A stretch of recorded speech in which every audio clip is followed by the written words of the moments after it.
Welcome back to Silicon Wafers. Is the Kremlin finally feeling real bite from sanctions? Are oil sanctions by US and UK and pressure on the shadow tankers helping the first cracks emerge in Putin's war economy? Washington, London, and Brussels just fired a coordinated broadside at the Kremlin's cash machine, its cash cow. Russia calls it unfriendly. China bristles. India flinches. Europe quietly tightens the noose on the shadow fleet. Meanwhile, small but telling acts of dissent flicker in St. Petersburg, and fresh reporting shows how the Russian elite keep looting their own house even as it burns. At last, measures are being taken which may hasten Putin's demise. Well, the sanctions blitz may finally have hit the bullseye, and it's a big move. The United States sanctioned Rosneft and Lukoil, Russia's two largest oil companies, the beating heart of Putin's war budget and war machine financing. This is the first Ukraine-related Russia sanctions package of Trump's second term, and according to some commentators, it's something of a sledgehammer. As Treasury Secretary Scott Bessent calls it, given President Putin's refusal to end this senseless war, the US Treasury is sanctioning Russia's two largest oil companies that fund the Kremlin's war machine. That's reported in Reuters, October 22nd, 2025.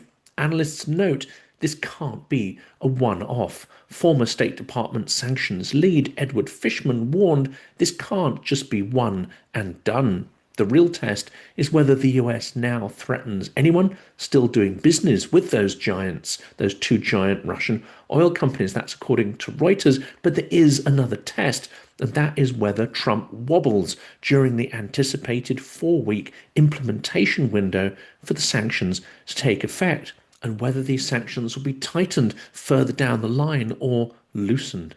This came on the heels of the UK designating Rosneft and Lukoil, 44 shadow fleet tankers, and even 4 oil terminals in China, plus India's Nayara Energy. Russian oil is off the market, announced Chancellor Rachel Reeves in the UK Parliament. And the UK Foreign Secretary Yvette Cooper added, "We are piling the pressure on Putin, going after his oil, gas, and shadow fleet, and we will not relent." Well, that's from a UK government press release, October 15th, 2025. Then the EU's 19th package of sanctions landed yesterday. The European Council listed 117 more vessels, bringing the total to 557 shadow fleet ships under EU port and services bans. And this is the new bit, introduced a reinsurance ban for those tankers and moved to hit Russian LNG as well. EU Foreign Policy Chief Kaja Kallas summed it up. Every euro we deny Russia is one it cannot spend on war. Well, that's from the Council of the EU, October 23rd, 2025. This is the way. Markets and buyers blink. China pauses. India pivots. Well, the secondary shock is already visible. The key will be whether it lasts. China's state oil majors, PetroChina, Sinopec, and CNOOC, and Genoa, suspended seaborne purchases of Russian crude after the US hit Rosneft and Lukoil. This is a big deal, even if so-called teapot refiners try to keep buying Russian oil through intermediaries. That's again reported in Reuters yesterday. India, the biggest buyer of Russian seaborne oil since 2022, is poised to sharply cut imports. Reliance is preparing to halt purchases under its long-term Rosneft deal. State refiners are scrubbing paperwork to ensure zero exposure to Rosneft and Lukoil. One refinery official put it bluntly, "It all depends on the banks. Otherwise, my intake of Russian oil will be zero." Predictably, Beijing protested and called the US measures unfriendly and insisted they wouldn't dent Russia's economy. He warned of an overwhelming response to any attack on Russian territory and predicted higher oil prices. Well, this is almost inevitable that Russia will spin it in this way, but what is the economic reality? Russia's own technocrats keep signaling the strain. Governor Elvira Nabiullina said that the central bank would factor surging domestic gasoline prices into their budget, driven in part by Ukrainian strikes on Russian refineries. They will include that in their rate decisions as well. That's from Reuters October 9th. And the IMF just downgraded Russia's 2025 growth to 0.6%, below Moscow's own forecast and below the levels it needs to close gaps in its budget and financing. And if the enforcement tightens, the downside gets even wider and bigger. Breaking Views estimated the G7 could chop $80 billion annually off Moscow's oil revenues if sanctions were adopted with real teeth, and the ones adopted last week and this week are just the first step, and a concerted effort made to plug the gaps and tackle the grey fleet network. Well, that's from Reuters Breaking Views, October 13th. And here is Europe's big lever: frozen Russian assets and the €140 billion reparations loan. The EU is still wrestling with a €140 billion loan backed by profits and value of frozen Russian state assets. Belgium, the home of Euroclear, has been the squeaky wheel on the so-called legal plumbing. They have been resisting this move for a long time. Unfortunately, leaders have delayed the final decision on this one to December, which is exceedingly disappointing and is a lost opportunity. But the plan to make this €140 billion available to Ukraine to plug their budget deficit over the next 2 to 3 years, that plan is very much alive, according to France 24, Kyiv Post, and Radio Free Europe, Radio Liberty. Well, the Kremlin, of course, labels all this theft and vows retaliation. Peskov warned Europe of consequences if they steal Russia's money.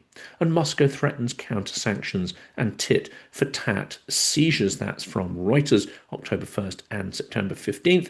But, of course, Russia has been seizing Western assets since the start of the full-scale war. And inside Russia, that asset-grabbing machine is going into full tilt. Research suggests the state has seized around $50 billion already in Western commercial assets over 3 years. All of that illegal, pretty much. The central bank even criticized legal violations in some of these takings. That is a rare public pushback from within the system itself. Again, reported via Reuters, but this was from July 9th and October 8th.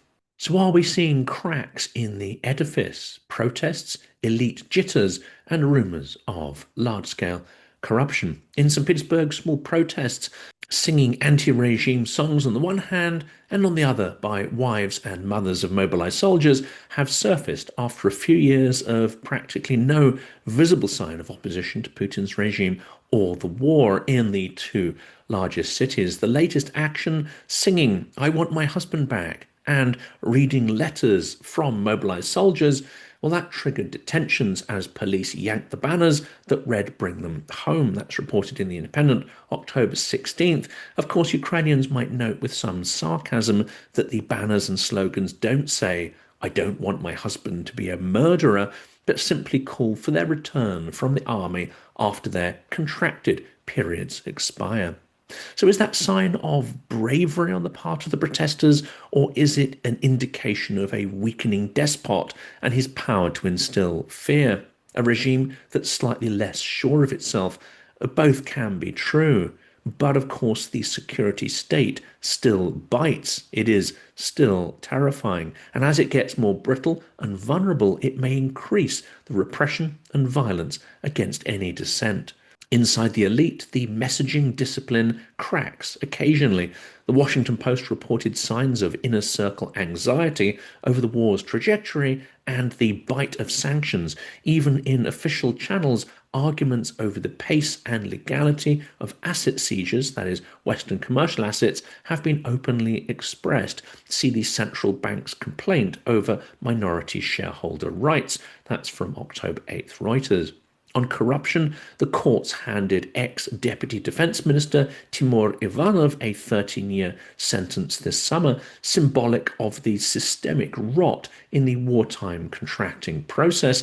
that the Kremlin now selectively prosecutes. But this is important. They're not necessarily going after the systemic nature of corruption. They're going after individuals and potentially using that as a tool or excuse. Nonetheless, it gives a little bit of a peek into what is thought to be a wide-scale looting of budgets by Russia's own elite. So, in conclusion, no, this is not an imminent collapse of the regime, but sanctions are choking off cash.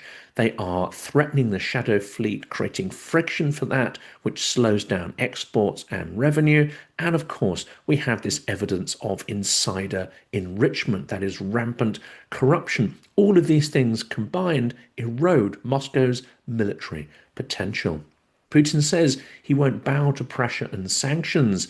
He has to say that, of course, to save face, but we may be seeing the first evidence of elite unease at the path this is going down and the consequences for Putin's intractable and relentless war. The contours of the global sanctions map have changed or are starting to change. China's big state firms are stepping back. India is having a wobble when it comes to buying Russian energy, and Europe is starting to escalate sanctions enforcement. The West is finally targeting the source of Putin's power, his energy revenues. Before we move on to the next question, I'd like to make a personal recommendation that I know you will appreciate. You may have seen my interview last week with the producer of the film series Kiev of Mine, Ronnie Apteker. Well, I've partnered with them to help raise awareness of what I believe is an important series of films made for a Western audience to help break through absurd stereotypes about Ukraine, some of which, of course, are amplified by Russian propaganda. You can watch these films for free now. Details in a second. Kiev of Mine is a documentary series about Ukraine's extraordinary capital, which I had the privilege to visit for the first time in January this year. The film production began in 2018, and of course much has changed since then. It's now 2025, and the story is far from over. Kiev of Mine is a fast-paced, beautifully filmed, humorous, fun, insightful, heartbreaking, moving, and hopeful work. The very antithesis, in fact, of a doom-laden and worthy wartime documentary. This is a work that is extraordinarily uplifting. My friend, operator Starsky, says the film is made with so much love. The film series will make you laugh and cry. It's the only film about Ukraine that began before the war yet has traced lives through the tumultuous times, and which follows the lives of more than a dozen Ukrainians in real time. This is an historic period told through highly personal and emotive stories from Kiev's days of emerging prosperity after the Maidan Revolution, through COVID and the full-scale invasion.